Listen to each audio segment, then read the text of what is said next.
طریقے سے کفالت کر سکے۔ اور دیکھیں، ہم ہر جمعے کو دوسری رکعت میں سورت دہر سنتے ہیں، اللہ کو ان بندوں پہ بڑا پیار آتا ہے۔ کہا وَيُطْعِمُونَ الطَّعَامَ عَلَى حُبِّهِ مِسْكِينًا وَيَتِيمًا وَأَسِيرًا،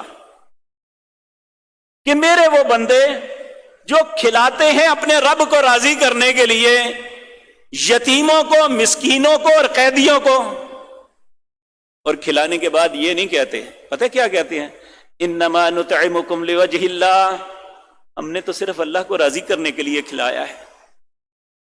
لا ارید منکم جزاء ولا شکورا، ہم قطعاً یہ نہیں چاہتے کہ تم ہمارا شکریہ ادا کرو، اور نہ ہم تم سے کوئی بدلہ مانگتے ہیں، لیکن ہم دے کے پتہ کیا کہتے ہیں؟ ساڈیاں زکاتاں کھا کے ساڈے اگے گلاں کرنا ہے۔ بھئی تمہارا ہے کیا تھا؟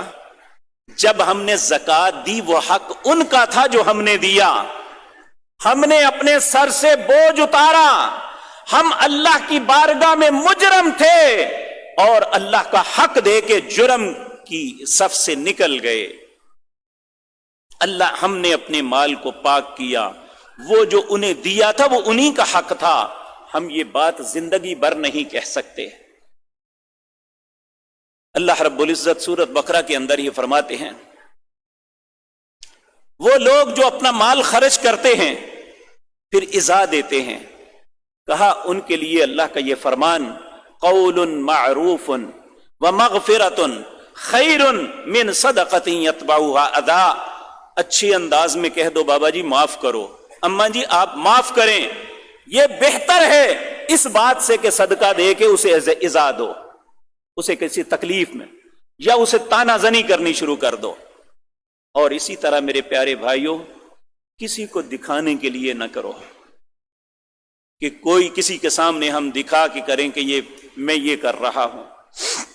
عمومی طور پہ یہ ہوتا ہے، ہاں اس نیت سے آپ کر سکتے ہیں کہ یہ ایک خیر کا کام ہے، میں ابتدا کرتا ہوں، مجھے دیکھ کے اور بھی لوگ نیکی کے رستے پہ آئیں گے، اس میں کوئی حرج نہیں، لیکن اس نیت سے کریں کہ لوگ دیکھیں گے اور مجھے کہیں گے سخی ہے۔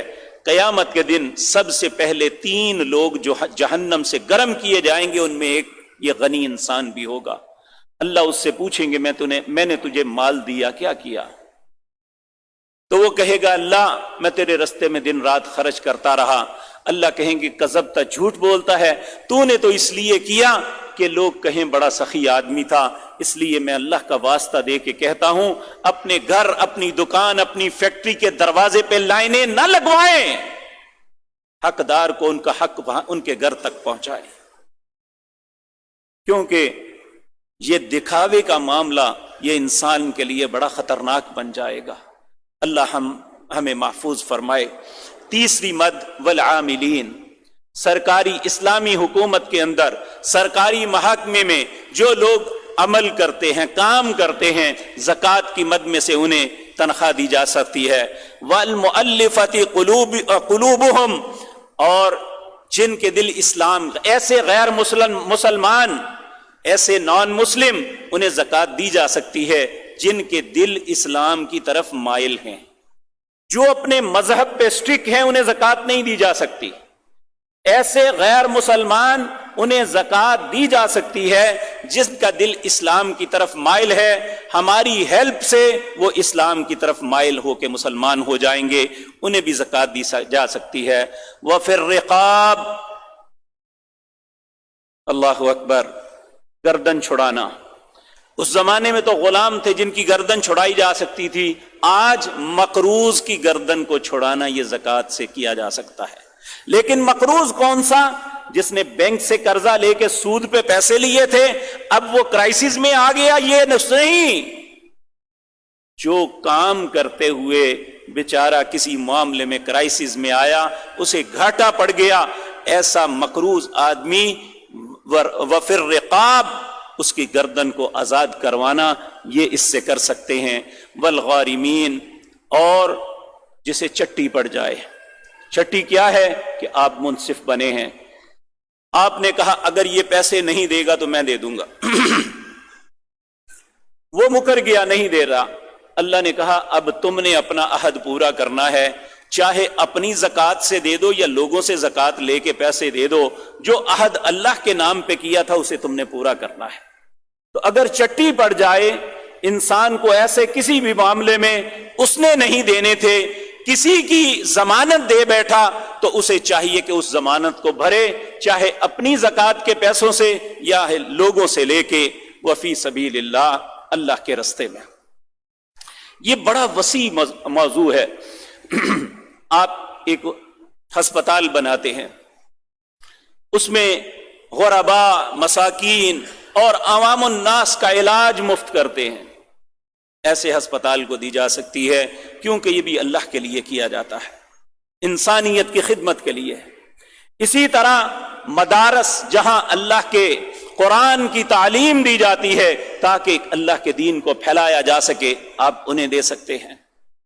اسی طرح علی ھذا القیاس، بعض ہمیں تاریخ کی کتابوں میں ملتا ہے کہ بعض خلفاء نے جب زکوٰۃ کی رقم ہوئی تو اس سے راہداریاں بنائیں۔ تو اسی طرح وابن السبیل، مسافر، یہ آج کل ایک کاروبار بن گیا ہے کہ میں فلاں جگہ سے آیا، میری جیب کٹ گئی۔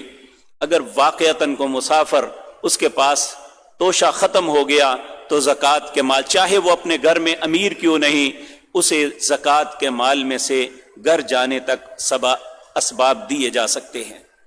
فریضۃ من اللہ، اللہ فرماتے ہیں یہ اللہ کی طرف سے فریضہ ہے۔ واللہ علیم حکیم، اللہ جاننے والے اور حکمت والے ہیں۔ تو میرے عزیز بھائیوں، یہ اسلام کے مالیاتی نظام میں ایک مالیاتی دنیا کا نظام ہے جس میں خود غرضی اور دوسرے کے مال کو چھیننا، اپنے معاملات کا تحفظ، صرف یہی سوچ ہوتی ہے۔ لیکن اسلام کے مالیاتی نظام میں یہ ہے کہ تم دوسرے کے ساتھ خیر کرو، تمہارا رب تمہارے ساتھ خیر کرے گا۔ اللہ یہ باتیں مجھے اور آپ کو سمجھنے کی توفیق عطا فرمائے۔ یاد رکھیں، اس زکوٰۃ کو چٹی سمجھ کے نہ دینا۔ قیامت کی نشانیوں میں ایک نشانی ہے کہ لوگ زکوٰۃ کو چٹی سمجھ کے دیں گے، یہ ہم پہ مصیبت پڑی۔ خوش دلی سے دو، اللہ خوش دلی سے تمہارے رزقوں میں برکت عطا فرمائے گا۔ اللہ جن کو نہیں دیا، اے اللہ اپنی رحمتوں سے انہیں وسعتیں عطا فرما دے۔ اے اللہ جنہیں عطا کیا ہے انہیں ان کا حق ادا کرنے کی توفیق عطا فرما دے۔ اقول قولی ھذا واستغفر اللہ۔